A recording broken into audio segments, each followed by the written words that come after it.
Das folgende Gedicht heißt Hinterm Semmeringer Schloss. Für Neigeschmeckte auf Hochdeutsch Hinterm Sigmaringer Schloss.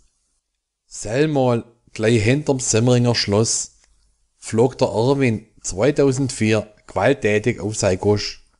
Schuld war kein Eis und auch kein Schnee. Im Sommer kann es auch gar nicht sein. Wie vorher schon gesagt, es war 2004. Vermutlich war's wegen dem 12. Bier. Da ist er gelegen, fast 3 Stunden. Gefunden hat ihn noch ein Mann mit Hund. Der hat zuerst bellet und ist kupft.